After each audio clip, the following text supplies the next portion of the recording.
চোখের উপর ঝাপসা ঝাপসা পানির ছিটেফোঁটা পড়তে ঘুম ভেঙে যায় শিশিরের। সে কপাল কুঁচকে নেয় মুহূর্তেই, ফের আবারও মুখে পানির ছিটে পড়তে বিরক্তিতে সেই দিকে তাকায়। কিন্তু কাঙ্ক্ষিত মানুষটিকে দেখে শিশিরের বিরক্তির বদলে ঠোঁটের কোণে হাসি খেলে যায়। সে ধীরে ধীরে বিছানা থেকে উঠে বসে, এক পা সামনের দিকে এগিয়ে যায়। হিয়া টাওয়াল দিয়ে চুলগুলো মুছতেছিল, ঠিক তখনই পুরুষ হাতের স্পর্শে কেঁপে ওঠে। পরক্ষণে চেনা স্পর্শে শান্ত হয়ে যায় সে। সঙ্গে সঙ্গে শিশির হিয়ার ঘাড়ে মুখ ডুবিয়ে দেয়। হিয়া ছটফট করে উঠল। হিয়া কিছু বলার আগেই শিশির ফিসফিস করে ওঠে, বউ আমার এত সকাল সকাল শাওয়ার নিয়েছে কেন? হিয়া ততক্ষণে থমথমে যায়। অপ্রত্যাশিত প্রশ্ন সে আশা করেনি। শিশির আবারও বলে ওঠে, সবাইকে দেখাতে চাচ্ছিস তোর বর তোকে অনেক অনেক ভালোবাসে, তোকে ছাড়া এক রাতও একা থাকতে পারে না। সাথে সাথে হিয়া চেঁচিয়ে উঠল, আপনি সবসময় আমাকে ছোট করে দেখেন কেন বলেন তো? আপনার কি মনে হয় আমি সবসময় লোক দেখানো কাজ করি? তুই লোককে দেখিয়ে কেন কাজ করবি? তুই আমাকে দেখিয়ে রেখে কোমর দুলিয়ে দুলিয়ে কাজ করবি। আফটার একটা মাত্র তোর বর বলে কথা। শিশির ঠোঁটের কোণে অদ্ভুত হাসি ঝুলিয়ে আওড়ালো। হঠাৎ হিয়া বাজ খায় মেজাজে বলে, আমি বাজারে নাতনিওয়ালি নয় যে কোমর দুলিয়ে দুলিয়ে কাজ করব আর সেটার বিনিময়ে টাকা নেব। শিশির তীব্র রাগান্বিত কণ্ঠে আওড়ায়, তুই যদি অসুস্থ না হতি তাহলে বুঝিয়ে দিতাম নিজেকে থার্ড পার্সনদের সাথে তুলনা করার ফল কতটা ভয়ঙ্কর হয়। তার কথা শেষ হতে না হতেই হিয়া নিজের মনে বিড়বিড় করে, রাক্ষস লোক, এটা ছাড়া আর কি পারে? আমি যা যা পারি সেসবে তোর কোনো আইডিয়া নেই মিষ্টি। হিয়া চমকে ওঠে। তার মনের কথা শিশির কিভাবে বুঝতে পারছে সেটাই ভাবছে। ইদানিং লোকটা তার মনের কথাও বুঝতে পারছে দেখা যাচ্ছে। হুট করে শিশির হিয়ার কানের লতিতে আলতোভাবে কামড় দিয়ে ফিসফিসিয়ে আওড়ালো, দিলের টান থাকলে মনের সব কথা বোঝা যায়। বাই দ্য ওয়ে, আগামী এক সপ্তাহ আমার থেকে দূরে দূরে থাকবি। কখন কোন অঘটন ঘটিয়ে ফেলি তার কোনো ঠিক নেই, তখন আবার আমাকে দোষ দেবি। বেরি মানুষ আর কিছু পারুক বা না পারুক, নিজের স্বামীকে দোষী বানাতে 100তে 100 পারে। এই বলে শিশির ওয়াশরুমের ভেতর ঢুকে পড়ে এবং ভেতর থেকে দরজা লক করে দেয়। প্রশান্তির একটা লম্বা শাওয়ার নেওয়ার প্রয়োজন। হিয়া তার যাওয়ার দিকে তাকিয়ে মুচকি হাসে। লোকটাকে ঘৃণা করে ভীষণ, তবুও সেই ঘৃণিত পুরুষ সবসময় তার মাথায় বিচরণ করে। শিশির ছোট্ট মিহিকে কুলে নিয়ে সিঁড়ি দিয়ে নামছে। মিহি দুহাত দিয়ে তার চাচ্চুর চুলগুলো এলোমেলো করে দিচ্ছে আর খিলখিল করে হাসছে। তার জীবনে 3টা মানুষ তার প্রতি কখনো বিরক্ত হয় না, তার বাবা শান্ত, শিশির আর হিয়া। তাকে হিয়া অনেক ভালোবাসে আর তার সকল আবদার পূরণ করে তার বাবা আর চাচ্চু। নিজের মা তো শুধু জন্ম দিয়েই সব দায়িত্ব শেষ করে ফেলেছে, কোনোদিন মেয়েকে বুকে জড়িয়ে রাখেনি আর না কোনোদিন ভালোবেসে যত্ন করে তাকে নিজ হাতে খাইয়ে দিয়েছে। মাহি আধো আধো কণ্ঠে বলে ওঠে, চাচ্চু আমার ভাই কবে আসবে বললে না তো? শিশির নির্লিপ্ত ভঙ্গিতে উত্তর দেয়, সময় হলে আসবে মা। মিহি অভিমানী সুরে বলল, কবে সময় হবে চাচ্চু? তোমরা সবাই বিজি থাকো, বাবা আর তুমি অফিসে থাকো, ছোটো আম্মু সারাদিন কাজ করে, তাহলে কে আমার সাথে খেলবে তুমি বলো? দাদি জানো আসে না, মাও আসে না, আমার একা একা একটুও ভালো লাগে না। মিহির কথা শুনে নিঃশব্দে হাসে শিশির।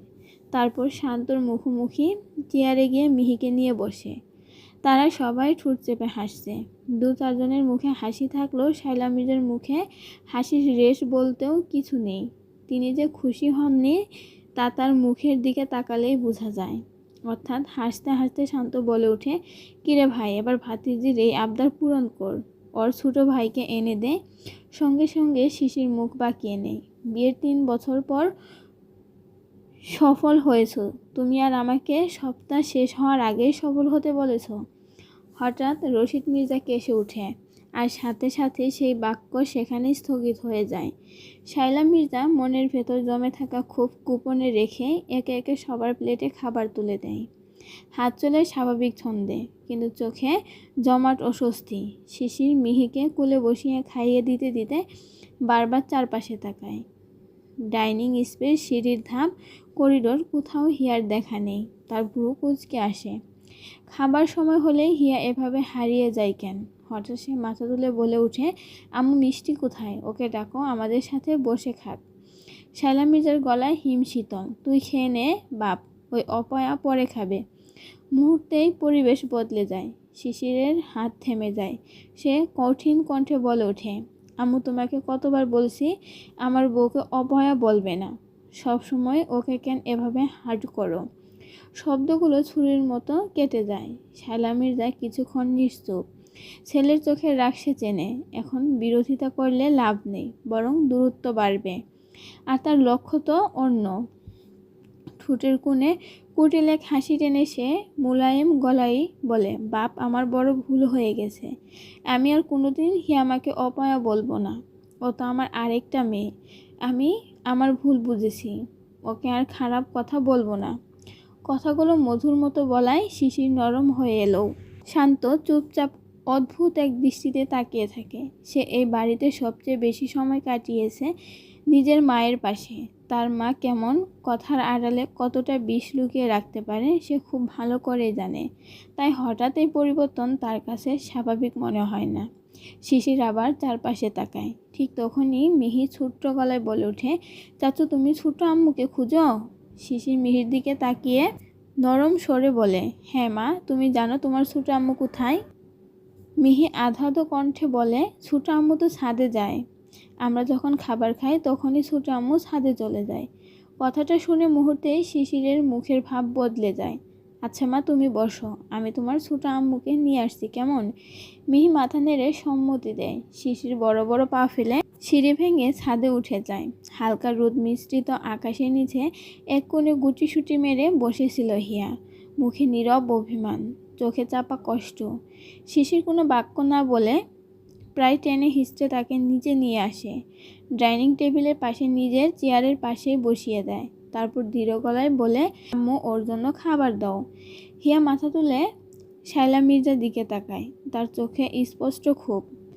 লিমার চোখেও অসন্তোষ, যেন এই মুহূর্তে হিয়াকে ছিঁড়ে খেতে পারলে শান্তি পেত।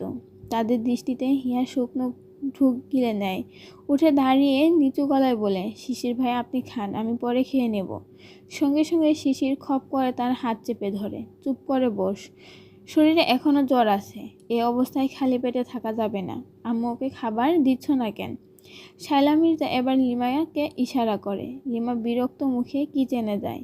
কিছুক্ষণ পর আধা প্লেটে পুরা গতকালের রাখা বাসি ভাত আর ডাল এনে শব্দ করে হিয়ার সামনে রেখে দেয়। প্লেটের গন্ধেই বোঝা যায় খাবারটা নষ্ট হয়ে গেছে। মুহূর্তে শিশিরের চোখ লাল হয়ে ওঠে। সে চেয়ার ঠেলে উঠে দাঁড়িয়ে গর্জে ওঠে, ভাবি, এগুলো ওকে খেতে দিচ্ছ কেন? ওকে দেখে কি তোমার কুকুর মনে হয়? গতকালকের বাসি পোড়া খাবার ওকে খাওয়াবে? ডাইনিং টেবিলে নেমে আসে ভারী নীরবতা। মিহি ভয় পেয়ে শিশিরের হাত আঁকড়ে ধরে। হঠাৎ লিমা ঠোঁট বাঁকিয়ে বিষাক্ত কণ্ঠে বলে ওঠে, ওর কি কোনো যোগ্যতা আছে ভালো খাবার খাওয়ার? রাক্ষসী মেয়ে একটা, ওকে যে খেতে দেওয়া হয়েছে এটাই অনেক। খেতে ইচ্ছে হলে খাবে, না হলে না খাক। নিজের বাপ মা এমনি কি আমার ননদকেও খেয়ে শান্তি হয়নি, এখন আবার ভালো মন্দ খাবার চাই? কথাগুলো শেষ হতেই হঠাৎ ঠাস ঠাস করে একটা শব্দ। শান্ত আর এক মুহূর্ত দেরি করেনি। তার হাতের চর সোজা গিয়ে পড়ে লিমার গালে। শান্ত দাঁত চেপে গর্জে ওঠে, বেয়াদবের বাচ্চা, তুই কাকে রাক্ষসী বলছিস? হিয়া আমার বোন, আমার আরেকটা কলিজা। সারাদিন মেয়েটা এই বাড়ির সব কাজ করে, আর তুই ওকে বাসি নষ্ট খাবার দিস? লজ্জা করে না তোর? লিমা হতবাক হয়ে গাল চেপে দাঁড়িয়ে থাকে। তার কথা শেষ হওয়ার আগে শিশির যেন আগ্নেয়গিরির মতো ফেটে পড়ে। সে হিয়ার সামনে রাখা প্লেটটা তুলে নিয়ে সজোরে ছুঁড়ে ফেলে দেয় লিমার দিকে। বাসি ভাত আর ডাল ছিটকে মেঝেতে পড়ে যায়। অনেক হয়েছে, আর এক মুহূর্ত নয়। আজই আমি আমার বউকে নিয়ে এই বাড়ি ছেড়ে চলে যাব। যে সংসারে আমার স্ত্রীর সম্মান নেই সেখানে আমার থাকারও কোনো অধিকার নেই। সে হিয়ার হাত শক্ত করে ধরে, টেনে তুলতে পেছন থেকে ছোট্ট দুটো হাত তার আঙুল আঁকড়ে ধরে। মিহি চোখে জল টলমল করছে। কাঁপা কাঁপায় গলায় বলে, চাচু, তুমি আমাকে ছেড়ে চলে যাবে? আম্মু তো রোজই ছোট আম্মুকে পচা খাবার দেয়, তাহলে আজকে কেন তুমি আমার আম্মুকে বকছো? শব্দগুলো চার দেওয়ালে প্রতিধ্বনিত হয়। এক নিমিষেই সব মুখ ফ্যাকাশে। শায়লা মির্জার ঠোঁট শক্ত হয়ে আসে। লিমা নিঃশব্দে পেছনে সরে যায়। শান্ত অবাক চোখে মেয়ের দিকে তাকিয়ে থাকে।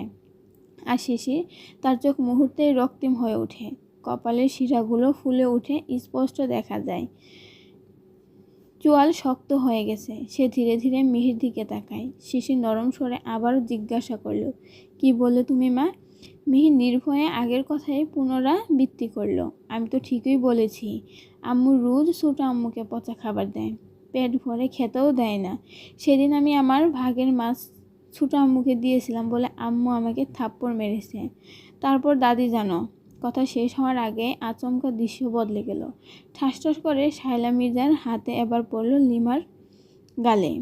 একবার নয়, পরপর কয়েকবার। তিনি গর্জে উঠলেন, ছি বড় বউ, ছি! তোকে আমি বিশ্বাস করেছিলাম, আর তুই হিয়ার সঙ্গে এমন জঘন্য ব্যবহার করিস। যেদিন যে খাবার রান্না হয় সেটা না দিয়ে বাকি বাসি খাবার দিস। লিমা হতবাক, চোখ বড় বড় হয়ে গেছে। সে কাপা গলায় বলল, মা আপনি তো আমাকে। শায়লা মির্জার কণ্ঠে বর্জ্যের মতো নামল। চুপ, তোকে বিশ্বাস করে আমার ভুল হয়েছে। আজ থেকে হিয়াকে আমি নিজ হাতে খাবার দেব। তুই এখান থেকে চলে যা এখনই। লিমা অসহায়ের মতো চারপাশে তাকালো। সত্য বলতে গেলেই তাকে থামিয়ে দেওয়া হচ্ছে। সে চুপচাপ সরে যায়। এরপর শায়লা দ্রুত শিশিরের হাত ধরে কাপা গলায় বলেন, বাবা আমাকে মাফ করে দে। আমি সত্যিই জানতাম না হিয়ার সঙ্গে এমন হচ্ছে। আমি কথা দিচ্ছি, আজ থেকে হিয়ামাকে আমি নিজের হাতে সব খাবার দেব। তুই এ বাড়ি ছেড়ে যাস না বাপ। তুই চলে গেলে আমি বাঁচব কিভাবে? তার কান্না নরম, অসহায়, মাতৃত্বে ভেজা। অন্তত বাইরে থেকে তাই মনে হয়। শিশিরের চোখের আগুন একটু নরম হয়। বুকের ভেতরে ঝড় সামান্য থামে। সে দ্বিধায় পড়ে যায়, কিন্তু হিয়া, সে যেন অন্য জগতে দাঁড়িয়ে আছে। এই পুরো দৃশ্যটা তার কাছে পরিষ্কার। কিভাবে মুহূর্তের মধ্যেই অপরাধী বদলে যায়, কিভাবে একজন নিজের দোষ আরেকজনের ঘাড়ে চাপিয়ে নিজেকে নিষ্পাপ বানায়, কিভাবে উপরে মায়া, ভেতরে ভেতরে হিসাব। যার মূল্য দোষী নিজে, অথচ সবাই বুঝলো সে কিছুই জানে না। হিয়া তপ্ত শ্বাস ছাড়ে। এখন নিশ্চুপ হয়ে সহ্য করা ছাড়া তার কোনো উপায় নেই। ছাদের কর্নারে দেয়াল ঘেঁষে গুটিসুটি মেরে বসে আছে হিয়া। হিমশীতল বাতাস বারবার এসে তার শরীর ছুঁয়ে যাচ্ছে, কিন্তু সে যেন কিছুই অনুভব করছে না। তার ভেতরের বরফ শীতল শূন্যতা বাইরের ঠান্ডাকেও হার মানিয়েছে। এলোমেলো চুলগুলো বাতাসে উড়ে গিয়ে মুখ ঢেকে দিচ্ছে, অথচ সে সেগুলো সরানোর শক্তিটুকুও খুঁজে পাচ্ছে না। আকাশটা আজ অদ্ভুত অন্ধকার। চাঁদ নেই, তারা নেই, শুধু কালো এক চাদর টাঙানো যেন মাথার উপর। সেই আকাশটার মতো আজ হিয়ার মন। কোনো আলো নেই, কোনো আশার রেখা নেই। কোনো আলো নেই, কোনো আশার রেখা নেই। শুধু একরাশ বিষণ্ণতা, অপমান আর ভাঙাচোরা বিশ্বাসের স্তূপ। হাঁটু দুটো বুকের কাছে টেনে নিয়ে মুখ গুজে কাঁদছে সে। তার কান্না নিঃশব্দ, কিন্তু বুকের ভেতরটা কেঁপে কেঁপে উঠছে। মনে হচ্ছে প্রতিটা নিঃশ্বাস নিতে কষ্ট হচ্ছে। একদিকে মা বাবাকে হারানোর শূন্যতা এখনও শুকায়নি। এত বড় পৃথিবীতে সে এমনিতেই ছিল একা। ভেবেছিল অন্তত একজন মানুষ আছে, যার কাঁধে মাথা রাখলে সব ভুলে দূর হয়ে যাবে। যার কাঁধে মাথা রাখলে সব ভয় দূর হয়ে যাবে। যে মানুষটা তাকে বলেছিল আমি আছি। কিন্তু আজ সেই মানুষটাই তার সবচেয়ে বড় ভয়, সবচেয়ে বড় যন্ত্রণা হয়ে দাঁড়িয়েছে। সকালবেলায় শিশির নিজে তাকে কলেজে পৌঁছে দিয়েছিল। গাড়ি থেকে নামার আগে কপালে আলতো চুমু এঁকে বলেছিল, আজ ফিরতে দেরি হবে মিষ্টি, অফিসে অনেক কাজ। হ্যাঁ, মৃদু হেসেছিল। বিশ্বাস করেছিল, সে তো প্রতিদিনই বিশ্বাস করে। তার ভালোবাসার মানুষটা তো মিথ্যে বলবে না, এই সরল ভরসাটা এখনও মরেনি তার ভেতর। কিন্তু আজ ক্লাস হঠাৎ বাতিল হয়ে যাওয়ায় সে একটু আগেই বাড়ি ফিরে আসে। দরজাটা ভেতর থেকে বন্ধ ছিল না। অদ্ভুত এক অস্বস্তি কাজ করেছিল তার ভেতর। সে ধীরে ধীরে রুমের দিকে এগিয়ে যায়। আর তারপর এক মুহূর্তে তার পুরো পৃথিবীটা ভেঙে গুঁড়িয়ে গেল। বিছানায় শিশির শুয়ে আছে, তার পাশে নীরা। শুধু পাশে না, একই চাদরের নিচে, একই ঘনিষ্ঠতায়। শিশিরের হাত নীরার শরীর জড়িয়ে আছে। মুখে সেই আদরের ছাপ যা একদিন হিয়ার জন্য ছিল। হিয়ার কানে যেন শব্দ বন্ধ হয়ে গিয়েছে। চোখের সামনে দৃশ্যটা ঝাপসা হয়ে আসছিল। বুকের ভেতর কিছু একটা ভেঙে পড়ার শব্দ সে স্পষ্ট শুনতে পেয়েছিল। যে মেয়েটার নাম শুনলে শিশির বিরক্ত হতো, আর সেই মেয়েটাকে বুকের ভেতর আগলে রেখেছে। একটা পুরুষ কতটা নিকৃষ্ট হলে এমন দ্বিচারিত করতে পারে। হিয়ার হাত পা ঠান্ডা হয়ে গিয়েছিল। সে চিৎকার করতে পারেনি, কান্নাও আসেনি তখন, শুধু নিঃশব্দে পিছিয়ে গিয়েছিল। মনে হয়েছিল এই রুমে তার আর কোনো জায়গা নেই। সে কি তবে এতদিন শুধু প্রতারণার মধ্যেই বেঁচেছিল?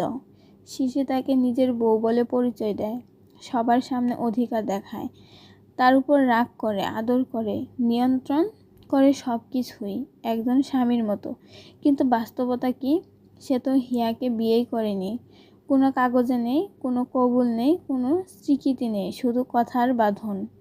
আর সেই কথার আড়ালে লুকোনো ব্যবহার। সবাই জানে হিয়া শিশির মির্জার স্ত্রী, কিন্তু হিয়া জানে সে আসলে কি। সে কি স্ত্রী, নাকি নিছক এক রক্ষিতা, যখন ইচ্ছে ব্যবহার করা যায় আর যখন ইচ্ছে ফেলে রাখা যায়। যখনই হিয়া শিশিরের দেওয়া পুরনো কষ্টগুলো ভুলতে চেয়েছে, তখনই নতুন কোনো আঘাত এসে তাকে মনে করিয়ে দিয়েছে সে শুধু শরীর, শুধু প্রয়োজনের সময়ের সঙ্গী। তার ভালোবাসা, তার অনুভূতি, তার স্বপ্ন, এসবের কোনো মূল্য নেই। আকাশের দিকে তাকিয়ে হিয়ার মনে হলো এই বিশাল আকাশটাও হয়তো তাকে জায়গা দিতে চাইছে না। এত বড় পৃথিবীতে তার নিজের বলে কিছুই নেই, না মা বাবা, না সম্মান, না বৌদ্ধ পরিচয়। তার বুকের ভেতর হাহাকার উঠল। ভালোবাসা কি এমনই হয়, যেখানে একজন ভালোবেসে প্রাণ দিয়ে আর অন্যজন ব্যবহার করে প্রয়োজন মিটিয়ে? আজ প্রথমবার হিয়ার মনে হলো সে ভুল মানুষকে ভালোবেসেছে। না, সে ভুল মানুষকে নিজের সব কিছু বিশ্বাস করে দিয়েছে। তার চোখের অশ্রু গড়িয়ে গড়িয়ে ফ্লোরে পড়ে। মনে হচ্ছে প্রতিটা অশ্রুবিন্দু তার ভেতরে এক একটা স্বপ্নের কবর। হঠাৎ তার মনে প্রশ্ন জাগে, সে কি এভাবে সারা জীবন বাঁচবে, নিজের অস্তিত্ব মুছে দিয়ে অন্য কারো ছায়া হয়ে, নাকি একদিন সাহস করে সব ভেঙে বেরিয়ে আসবে? হিয়াজ বুঝতে পারছে, ভালোবাসা যদি সম্মান না দেয়, স্বীকৃতি না দেয়, তবে সেটা ভালোবাসা নয়, সেটা শৃঙ্খল। আর সে কি আজও সেই শৃঙ্খলে বাঁধা থাকবে? হিয়ার হঠাৎ ডুকরে কেঁদে উঠল। শিশির ভাই, আপনি কিভাবে পারলেন সেই ছোট্ট মেয়েটার কোমল হৃদয়টা ভেঙে দিতে? আপনার একটুও বুক কাঁপলো না? আমার জন্য একটুও মায়া হলো না আপনার? কথা বলতে বলতে তার চোখ থেকে অজস্র অশ্রু ঝরছে, বুকের ভেতরটা মোচড় দিচ্ছে, প্রতিটা শব্দ যেন বুক চিরে বেরোচ্ছে। আপনি আমাকে এত কষ্ট দিলেন, এত অপমান করলেন, তবু আমি কখনো অন্য কোনো পুরুষের কথা ভাবতে পারিনি। অথচ আপনি, আমি থাকতে অন্য একজনের সঙ্গে এখনই বিছানায় শুয়ে থাকেন। এটা কিভাবে পারলেন? আপনি না আমাকে প্রমিস করেছিলেন, বলেছিলেন আমি শুধু তোর? তাহলে আজ কেন মনে হচ্ছে আপনি আমার হয়েও কখনো আমার ছিলেন না? আপনি তো আজ পুরোপুরি অন্য কারো। শেষ শব্দটা বলতে গিয়ে গলা বন্ধ হয়ে আসে। বুকের ভেতর হাহাকার করে ওঠে। মনে হয় যেন কেউ বুকের ভেতর আগুন জ্বালিয়ে দিয়েছে। কেন তার কপালে তো নিখুঁতভাবে যন্ত্রণা লেখা হলো? একটুও কি ভালোবাসা লেখা যেত না সেখানে? হঠাৎ সে অনুভব করে পেছন থেকে কারো পায়ের শব্দ আসছে। ছাদের দরজার দিকে তাকাতে তার বুক ধক করে ওঠে। নীরা ঠোঁটের কোণে অদ্ভুত আত্মতুষ্টির হাসি ঝুলিয়ে ধীরে ধীরে তার দিকে এগিয়ে আসছে। চোখে এমন এক দৃষ্টি যেন সে যুদ্ধে জিতে গেছে। কোনো দ্বিধা ছাড়াই নীরা এসে হিয়ার পাশে বসে পড়ে। হিয়া মুখ নামিয়ে নেয়। এই মুহূর্তে নীরার দিকে তাকানোর মতো শক্তিটুকুও নেই তার। সে চোখের জল মুছে নিজেকে সামলানোর চেষ্টা করেছে। নীরা মুচকি হেসে বলে ওঠে, কিরে হিয়া, এখানে বসে কার কথা ভাবছিস? হিয়া চুপ। তার নীরবতায় যেন তার শেষ সম্মান। নীরা আবারও বলে, আমার সাথে কথা বলবি নাকি? কোনো উত্তর না পেয়ে নীরা হঠাৎ তার গাল দুটো শক্ত করে চেপে ধরে। হিয়ার অশ্রুসিক্ত চোখের দিকে তাকিয়ে ভেঙচি কাটে। আহারে, তুই কাঁদছিস কেন? সরি রে, সেদিন তোকে পুকুরে ফেলে দেওয়া উচিত হয়নি। কে জানতো বল, শিশির এখনো আমাকে ভালোবেসে তোর মন রক্ষা করার জন্যই শুধু মিস বিহেভ করেছিল। হিয়ার বুকের ভেতরটা যেন আরও ভেঙে পড়ে। হিয়ার বুকের ভেতরটা যেন আবার ভেঙে পড়ে। মানুষ কতটা নিষ্ঠুর হলে এমন করে কষ্টে নুন ছিটাতে পারে? নীরা এবার নিজের গলার পাশে চুল সরিয়ে লাল একটা দাগ দেখায়। দেখ, এই লাভ বাইটটা শিশির রেখে দিয়েছে, কিউট না? জানি তোকেও দিয়েছে, কিন্তু ওগুলো ভালোবাসা ভাবিস না প্লিজ। ছেলে মানুষ একটু উন্মাদ হয়, সুন্দর মেয়ে দেখলে তো পাগল হয়ে যায়, সেখানে তুই তার বউ, আবার এত সুন্দর, তোকে দেখে কিভাবে কন্ট্রোল করবে বল। তাই শুধু তোকে দিয়ে নিজের চাহিদা মিটিয়েছে। প্রতিটা শব্দ হিয়ার গায়ে চাবুকের মতো লাগছে, তবুও সে সহ্য করে নেয়। আচ্ছা তুই বস, আমি যাই। শিশিরের জন্য একটু শরবত বানাতে হবে, অনেক পরিশ্রম করেছে আজ, তার উপর আবারও অফিসেও গিয়েছে। নীরা বাঁকা হেসে উঠে দাঁড়ায়। ছাদ থেকে নেমে যাওয়ার সময় তার পদধ্বনি ধীরে ধীরে মিলিয়ে যায়, আর হিয়া সে বড় বড় শ্বাস নিতে থাকে, যেন বাতাস পাচ্ছে না।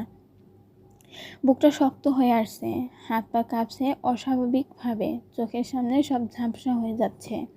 তার মনে হচ্ছে এই মুহূর্তে সে যদি চিৎকার করে কাঁদে তবুও কেউ শুনবে না, কেউ তার ব্যথা বুঝবে না। সে উঠে দাঁড়ানোর চেষ্টা করে, পা দুটো যেন শরীরের ভার নিতে পারছে না, চারপাশ ঘুরছে, মাথার ভেতর শব্দ করছে। আমি কি তবে শুধু ব্যবহার হয়েছি? আমার ভালোবাসা কি এতটাই তুচ্ছ ছিল? হঠাৎ তার চোখের সামনে অন্ধকার নেমে আসে। পরের মুহূর্তে সে ভারসাম্য হারিয়ে ফ্লোরে লুটিয়ে পড়ে। ছাদের ঠান্ডা ফ্লোরে নিস্তেজ হয়ে পড়ে থাকে হিয়া। তার হাতটা ধীরে ধীরে একপাশে গড়িয়ে যায়, চোখ আধ খোলা, ঠোঁট ফ্যাকাশে, আর শুধু বিশ্বাস ভাঙেনি, আজ ভেঙে গেছে হিয়ার ভেতরে শেষ শক্তিটুকুও। ক্লান্ত শরীর নিয়ে ঘেমে জবজব অবস্থায় সিঁড়ি ভেঙে উঠেছে শিশির। সারাদিনের কাজ তার উপর ঢাকার চিরচেনা যানজট মাথায় যেন ধরেই আছে। তবু আজ তার মুখে অদ্ভুত এক কোমলতা, হাটের মুঠোয় শক্ত করে ধরা ছোট্ট এক তোড়া বেলি ফুল। আজ ভ্যালেন্টাইন ডে, অথচ একদমই মনে ছিল না তার। অফিস থেকে ফেরার পথে সিগন্যালে গাড়ি আটকে ছিল দীর্ঘক্ষণ। রাস্তার পাশে এক কিশোরী এসে ফুল বিক্রি করতে চাইলে তবে মনে পড়ে যায় দিনটার কথা। মেয়েটার ঝুড়িতে গোলাপ, গাঁধা, রজনীগন্ধা, কত রঙের ফুল, কিন্তু শিশিরের চোখ আটকে যায় ছোট ছোট সাদা বেলি ফুলে। হিয়ার সবচাইতে প্রিয় বেলি ফুল সে নিজেই বেছে নেয়, সবচেয়ে টাটকা তুড়াটা, সঙ্গে একটা ছোট বক্স হিয়ার প্রিয় ডার্ক চকলেট, আর একটা ছোট বক্স নিয়েছে মিহির জন্য। মনে মনে সে অনেক খুশি। সিঁড়ির প্রতিটা ধাপে উঠতে উঠতে তার বুকের ভেতর ধকধক শব্দ হচ্ছে, কেমন যেন অকারণ অস্থিরতা। রুমের দরজা ঠেলে ভেতরে ঢুকে সে। রুমটা আধো অন্ধকার। বিছানার উপর ফুলের তোড়া আর চকলেট বক্সটা আলতো করে রেখে চারপাশে তাকায়। মিষ্টি কোনো সাড়া নেই। সে ওয়াশরুম চেক করে, খালি। বেলকনিতে যায়, পর্দা বাতাসে উঠছে, কিন্তু হিয়া নেই। শিশিরের কপালে ভাঁজ পড়ে। তার চট করে মনে পড়ে হয়তো নিচে গেছে। সে একটা চকলেট বক্স হাতে নিয়ে বেরিয়ে যায়। মিহির হাতে সেটা দিয়ে হালকা করে মাথায় হাত বুলিয়ে দেয়। মা, তোর ছোট আম্মু কোথায় জানিস? মিহু কিছু বলতে পারে না, শুধু তাকিয়ে থাকে। শিশির একে একে পুরো রুম খুঁজে ফেলে, ডাইনিং, রান্নাঘর, স্টোররুম, কোথাও নেই হিয়া। তার বুকের ভেতর অজানা সংখ্যা জেগে ওঠে। হঠাৎ সে মায়ের রুমের সামনে এসে দাঁড়ায়, দরজা ঠেলে ভেতরে ঢুকে। শায়লা মির্জা নকশি কাঁথা সেলাই করছেন, মুখে প্রশান্ত ভাব, যেন পৃথিবীর কোনো চিন্তায় তাকে ছুঁয়ে যায় না। তখন চিন্তিত স্বরে শিশির বলে উঠল, মা, মিষ্টিকে দেখেছ? কণ্ঠে স্পষ্ট অস্থিরতা। ছেলের প্রশ্নে শায়লা মির্জা ভেতরে ভেতর বিরক্ত হলেও সেটা মুখে প্রকাশ করল না। সূচে সুতা পরাতে পরাতে হালকা হাসলেন। সন্ধ্যার দিকে তো ছাদের দিকে যেতে দেখলাম, হয়তো ওখানেই আছে। শিশির আর কিছু না বলে দ্রুত ঘুরে দাঁড়ায়। তার বুকের ভেতর হঠাৎ কেমন চাপা ভয় জমে ওঠে। কেন জানি আজ সব কিছু অস্বাভাবিক লাগছে। সে এক মুহূর্ত দেরি করল না। মায়ের রুম থেকে বেরিয়ে প্রায় দৌড়াতে দৌড়াতে সিঁড়ি ভাঙতে লাগলো। তার বুকের ভেতর কেমন অজানা অস্বস্তি জমে উঠেছে। ছাদের দরজাটা ঠেলে উপরে উঠতেই হালকা অন্ধকার আবছা একটা অবয়ব চোখে পড়ে, আর পরের মুহূর্তেই তার বুকের ভেতর সব কিছু যেন থেমে গেল। ফ্লোরের উপর হিয়া পড়ে আছে, নিথর, অচেতন। তার চুলগুলো ছড়িয়ে আছে চারিদিকে, মুখটা ফ্যাকাশে, ঠোঁট সাদা হয়ে এসেছে। ছাদের মৃদু বাতাসে তার ওড়নাটা একপাশে উড়ে যাচ্ছে। মিষ্টি শব্দটা গলা থেকে বেরোতেই কেঁপে উঠল শিশির। তার হাত পা অবশ হয়ে এলো, মাথার ভেতর ঝাঝার শব্দ করছে, তবু সে বিদ্যুৎ গতিতে ছুটে গেল। হাঁটু কেটে বসেই হিয়াকে তুলে বুকে জড়িয়ে নিল।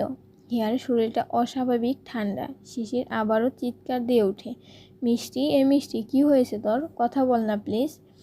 সে কাঁপা হাতে হিয়ার গাল ছুঁয়ে দেখতে লাগলো। তার আঙুলে কোনো সাড়া নেই। গাল চাপড়ে কপালে হাত রেখে বারবার ডাকছে, তবুও নিশ্চুপ। মিষ্টি, চোখ খুল। আমি এসেছি, দেখ, তোর শিশির ভাইয়া এসেছে। কিন্তু কোনো উত্তর নেই, শুধু নিস্তব্ধতা। শিশিরের বুকটা হা হা করে উঠল। মনে হলো বুকের ভেতর কেউ আগুন জ্বালিয়ে দিয়েছে। তার শ্বাস ভারী হয়ে যাচ্ছে, ভয় তাকে গ্রাস করেছে। হঠাৎ সে চিৎকার করে উঠল, ভাইয়া, আব্বু আম্মু, কোথায় তোমরা? তাড়াতাড়ি আসো প্লিজ। তার কণ্ঠ আতঙ্ক স্পষ্ট। সেই চিৎকারে পুরো বাড়ি কেঁপে উঠল। কয়েক মুহূর্তেই সবাই ছাদে উঠে আসে। শান্ত ছুটে এসে হিয়ার পাশে বসে পড়ে। ভাই, হিয়ার কি হয়েছে? ও এখানে পড়ে আছে কেন? শিশিরের গলা শুকিয়ে গেছে। আমি জানি না ভাইয়া, আমি ওকে খুঁজতে এসে দেখি অজ্ঞান হয়ে পড়ে আছে। আবু, প্লিজ ডাক্তারের কাছে ফোন করো, তাড়াতাড়ি আসতে বলো। ওর শরীরটা বরফের মতো ঠান্ডা হয়ে যাচ্ছে কেন? শিশিরের হাত কাঁপছে। সে নিজের জ্যাকেট খুলে হিয়ার গায়ে জড়িয়ে দেয়। দু হাতে তার হাত ঘষতে থাকে, যেন একটু উষ্ণতা ফেরাতে পারে। প্লিজ। মিষ্টির চোখ দুটো খুল না। শান্ত রক্তিম দৃষ্টিতে লিমার দিকে তাকায়। লিমা কাঁপা কাঁপা কণ্ঠে বলে, তুমি আমাকে দেখছো কেন? আমি তো জানি না হিয়া কখন বাসায় এসেছে। শান্ত ডক্টরকে দ্রুত ফোন করে এবং শিশিরের দিকে তাকে উদ্গ্রীব কণ্ঠে আওড়ায়, ভাই, ওকে রুমে নিয়ে চল, ডক্টর এখনই চলে আসবে। শিশির কাঁপা কাঁপা হাতে তাকে কুলে তুলে নেয়।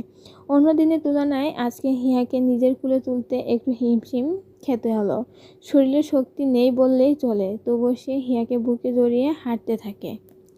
হিয়া বিছানায় নিস্তেজ হয়ে শুয়ে আছে। সাদা চাদরের উপর তার ফ্যাকাশে মুখটা আরও নিষ্প্রাণ দেখাচ্ছে। চোখ দুটো বন্ধ, ঠোঁট শুকিয়ে গেছে। হাতটা এক পাশে পড়ে আছে, নড়াচড়া নেই, কোনো প্রতিক্রিয়া নেই। ডক্টর এসে ধীরে ধীরে তার চেক আপ করল। স্টেথোস্কোপ বুকে রেখে কয়েক মুহূর্ত চুপ করে থাকলেন। তারপর পালস ধরলেন। কপালে ভাঁজ পড়ল তার। একবার হিয়ার বিষণ্ণতার মুড়ানো মুখের দিকে তাকালেন, আবার একবার শিশিরের দিকে। রুম উপস্থিত সবাই উৎকণ্ঠিত দৃষ্টিতে তার দিকে তাকিয়ে আছে, কিন্তু তিনি কিছু বলছেন না। নীরবতা যেন আরো ভারী হয়ে আসলো। অবশেষে ডক্টর শিশিরকে ইশারায় ডেকে নিলেন। শিশির নির্বাকভাবে তার পিছু নিল। পায়ের শব্দ যেন নিজেই শুনতে পাচ্ছে না। বুকের ভেতর ধুকপুক শব্দ বাড়ছে। ডক্টর থেমে দাঁড়িয়ে থমথমে গলায় বললেন, শিশির, তোমাকে আমি ছোটবেলা থেকে চিনি, তাই তোমার স্ত্রীর ব্যাপারে তোমার সাথে আলাদা করে কথা বলছি। শিশির গলা শুকিয়ে গেল। জি আঙ্কেল। ডক্টর নিচু স্বরে বললেন, হিয়ার পালস খুব ধীরে চলছে, শরীরে শক্তি নেই বললেই চলে, প্রেশার লো, কিন্তু শুধু শারীরিক দুর্বলতা না, আমার কাছে মনে হচ্ছে ওকে মানসিকভাবে প্রচণ্ড চাপ দেওয়া হয়েছে। শারীরিক কষ্টের চিহ্ন আছে, হালকা ব্যথায় রেসপন্স পেয়েছি। শিশিরের চোখ বড় হয়ে গেল। মানে? ডক্টর দীর্ঘশ্বাস ফেললেন। ওর মাথায় প্রচণ্ড দুশ্চিন্তা, মানসিক টর্চার হলে শরীর এভাবে রিয়্যাক্ট করে। স্ট্রেস, অপমান, ভীতি এসব জমতে জমতে মানুষ একসময় ভেঙে পড়ে। আজকে ওর শরীর আর নিতে পারেনি। শিশিরের বুকের ভেতর যেন কেউ ভারী কিছু বসিয়ে দিল। তার কানে বারবার বাজতে লাগলো। ডক্টর আবার বললেন, দেখো শিশির, আমি বুঝতে পারছি তোমরা নতুন বিয়ে করেছো। এই সময় অনেক আবেগ থাকে, অনেক অস্থিরতা থাকে, কিন্তু মেয়েটার দিকটাও দেখতে হবে তোমার। মেয়েটার সব কথা মুখে বলতে পারে না, ভেতর ভেতরে সহ্য করে নেয়। শিশির মাথা নিচু করে ফেলল। তার গলা দিয়ে শব্দ বেরোচ্ছে না। ডক্টর প্রেসক্রিপশন হাতে ধরিয়ে দিলেন। এখানে কিছু মেডিসিন লিখে দিয়েছি, নিয়ম করে খাওয়াবে।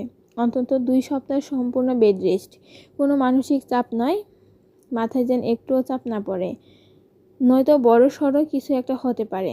আর তুমি একটু ওর থেকে দূরে দূরে থাকার চেষ্টা করো। আমি বলছি না যে ওর কাছে এসো না, তবে একটু সেদিকে খেয়াল রেখো। শিশির কাপা হাতে প্রেসক্রিপশন নিল। তার নিচু স্বরে জবাব দিল, ওকে আঙ্কেল। এই বলে ডক্টর চলে গেলেন। শিশির কিছুক্ষণ দাঁড়িয়ে রইল স্থির হয়ে।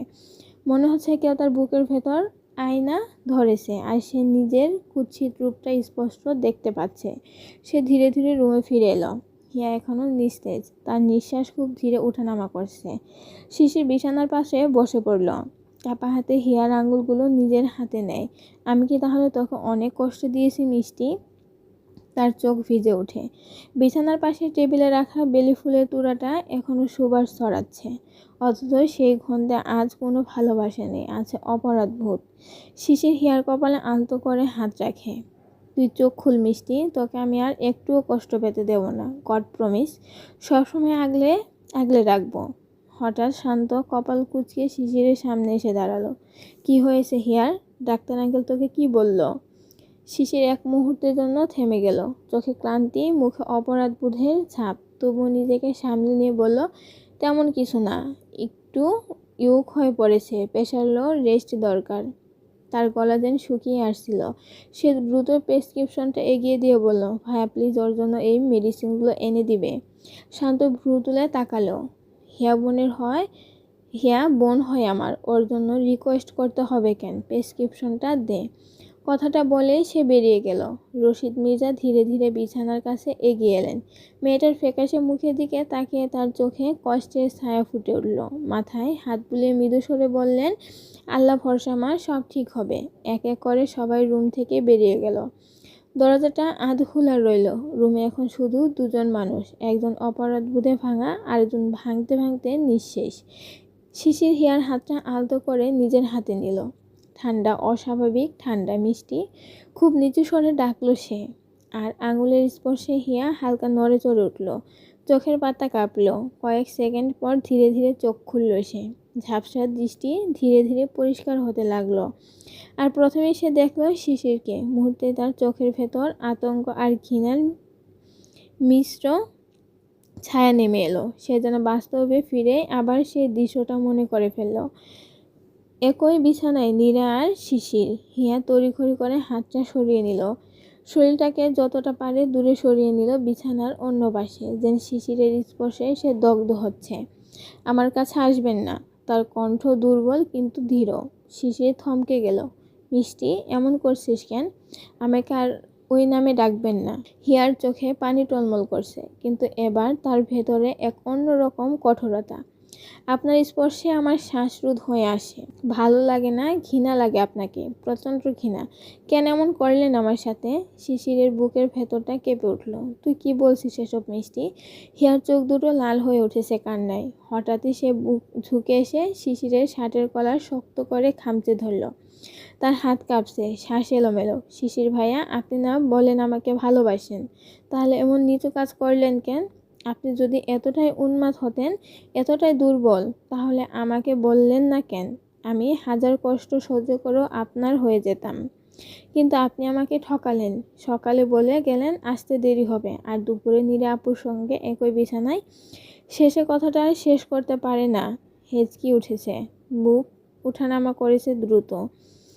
চোখের পানি থামছে না। শিশির হতভম্ব। মিষ্টি, তুই কি বলছিস এসব? আমি দুপুরে বাসায় আসলাম মানে কি? আমি তো একটু আগেই ফিরলাম।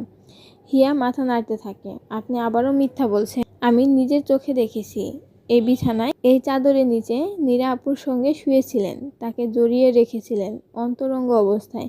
কথাটা শেষ হতে শিশির যেন ফেটে পড়ল। যা শ্যাট আপ মিষ্টি। তার কণ্ঠ বজ্রপাতের মতো গর্জন। তুই আমাকে ঘৃণা করিস ঠিক আছে, কিন্তু আমার উপর মিথ্যে এলিগেশন দিবি না। আমি তোকে বলেছিলাম লেট হবে ঠিক, কিন্তু আজ তাড়াতাড়ি শেষ হওয়ার একটু আগেই ফিরেছি। আর তুই বলছিস আমি ওই অসহ্য মেয়ের সঙ্গে একই বিছানায়, তা আবার অন্তরঙ্গ অবস্থায়। হিয়া কাপা গলায় বলে উঠল, হ্যাঁ ছিলেন, আমি নিজের চোখে দেখেছি। তবুও বলবেন আমি মিথ্যা বলছি? শিশির হঠাৎ দু হাতে হিয়ার গাল শক্ত করে ধরল। তার চোখে এখন রাগ না, আতঙ্ক আর মরিয়া এক আবেদন। ট্রাস্ট মি জান, আমি একটু আগে বাসায় এসেছি। নীরার সাথে আমি কিভাবে থাকবো? তোকে আমি ভালোবাসি, নিজের থেকেও বেশি ভালোবাসি। নীরার সঙ্গে আমার কোনো রিলেশন নেই। তার কণ্ঠ কেঁপে উঠল। হিয়া স্থির দৃষ্টিতে তাকিয়ে রইল। হিয়া কাপা হাতে নিজের ফোনটা বের করে শিশিরের দিকে বাড়িয়ে দিল। তাহলে এগুলো কি? স্ক্রিনে কয়েকটা ছবি, আলো কম, মুখ স্পষ্ট নয়, তবুও অবয়বটা অনেকটাই শিশিরের মতো। সেই একই রুম, সেই একই বিছানা। সকালে সেই শার্ট। হিয়ার গলা ভেঙে এলো। আপনার রুমে আপনি ছাড়া কি আসবে? আপনি যদি দুপুরে না এসে থাকেন তাহলে সকালে সেই শার্টটা এখন আপনার গায়ে নেই কেন? আপনি এসে চেঞ্জ করে গেছেন, এটা মানতে পারছেন না কেন? আর ভালোবাসি, আমাকে ভালোবাসেন, ভালোবাসলে আমাকে বিয়ে না করে এভাবে রেখে দিতেন? সবার সামনে বউ বলেন, কিন্তু কাগজ ও কলমে কিছুই নেই। আমাকে রক্ষিতা বানিয়ে রেখেছেন, রক্ষিতা। শেষ কথাটা যেন ছুরি হয়ে বিঁধল শিশিরের ভেতর। হঠাৎই তার ধৈর্য ভেঙে গেল। নিজেকে নিয়ন্ত্রণ করতে না পেরে সে সপাটে একটা থাপ্পড় বসিয়ে দিল হিয়ার গালে। রুমটা নিস্তব্ধ। হিয়ার মুখটা একপাশে কেঁপে উঠল, চোখ ছলছল করছে, কিন্তু সে কান্না চেপে তাকিয়ে রইল তার দিকে। সেই দৃষ্টিতে অভিযোগের চেয়েও বেশি ছিল ভাঙা বিশ্বাস। শিশির নিজের কাজটা বুঝতে পেরে মুহূর্তের জন্য থমকে গেল। তবুও সে হাত দুটো আবার হিয়ার গাল শক্ত করে চেপে ধরল। বউ, তুই আমার। পবিত্র কালেমে পড়ে তোকে বিয়ে করেছি। হয়তো তোর মনে নেই, কিন্তু আমি ভুলিনি। ভালোবাসি তোকে, অসম্ভব ভালোবাসি। রক্ষিতা, তোকে কবে আমি এটা বলেছি? হ্যাঁ, একদিন রাগের মাথায় বলেছিলাম, কিন্তু মন থেকে না। তুই সেই কথাটা আঁকড়ে ধরে আছিস এতদিন। হিয়ার চোখ দিয়ে নীরব অশ্রু গড়িয়ে পড়েছে। তুই ওয়েট কর, আমি এখনই নীরাকে ডেকে আনছি। কথা শেষ করে শিশির ঝড়ের বেগে রুম থেকে বেরিয়ে গেল। হিয়া স্থির হয়ে বসে রইল। গালে থাপ্পড়ের দাগ লাল হয়ে উঠেছে। বুকের ভেতরটায় শূন্য। সে বুঝতে পারছে না সে কি সত্যি ভুল। কিছুক্ষণ পর দরজা ঠেলে শিশির ঢুকলো, হাতে নীরার চুলের মুঠি ধরা। নীরাকে প্রায় টেনে এনে হিয়ার সামনে ধাক্কা দিয়ে ফেলল সে। নীরা হোঁচট খেয়ে পড়ে যেতে যেতে সামলে দাঁড়ালো। শিশির রাগে ফুঁসছে, তার হাতে আবার নীরার গলায়। সে হুলকার তুলো, বলল, দুপুরে আমি তোর সাথে একই বিছানায় ছিলাম? নীরা ব্যথায় চোখ মুখ কুঁচকে বলল, শিশির, ছাড়ো আমাকে। তুমি ছিলে নাকি ছিলে না সেটা তুমি ভালো করেই জানো। আমাকে এভাবে টেনে আনছো কেন? ছাড়ো বলছি, ব্যথা লাগছে। আমি তোর মুখ থেকে শুনতে চাই। শিশির চেঁচিয়ে উঠল, মিষ্টিকে বল আমি আজ দুপুরে বাসায় আসিনি। নীরা কষ্টে হিয়ার দিকে তাকালো। হিয়া ওকে বলল আমার চুল ছাড়তে, আমি সব সত্যি বলবো। সঙ্গে সঙ্গে শিশির তাকে ছেড়ে দেয়। ছাড়া পেয়ে নীরা দীর্ঘ শ্বাস ছাড়ে। তারপর হিয়ার হাত মুঠো করে নিজের হাতের ভাঁজে ঢুকে কাঁদতে কাঁদতে বলল, হিয়া, বিশ্বাস কর, তখন তোকে আমি যা বলেছি সব সত্য। আমি বুঝতে পারছি না শিশির এখন ও স্বীকার করছে কেন। দুপুরে ও সত্যি এসেছিল, ইভেন আমাকে এখনও মিথ্যে বলতে বলেছে। আচ্ছা তুই বল, আর কত মিথ্যে বলবো আমি? শিশির স্তব্ধ হয়ে দাঁড়িয়ে আছে। তার চোখে যেন একসাথে বিস্ময় আর অবিশ্বাসের ছায়া। ঠোঁট কাঁপছে, কিন্তু কোনো শব্দ বের হচ্ছে না। মুহূর্তে যেন জমাট বাঁধা বরফের মতো। নীরা তীক্ষ্ণ দৃষ্টিতে হিয়ার দিকে তাকায়। হিয়া, তুই বলতো, কেউ কি নিজের ইচ্ছায় নিজেকে অন্য কারো হাতে সঁপে দিয়ে মিথ্যা কথা বলে? তুই তো নিজেই দেখেছিস আমি আর শিশির একই সঙ্গে ছিলাম। তুই কি ভাবছিস আমি গল্প বানাচ্ছি? শিশির নিজেই আমাকে বলেছে সবার সামনে তোকে।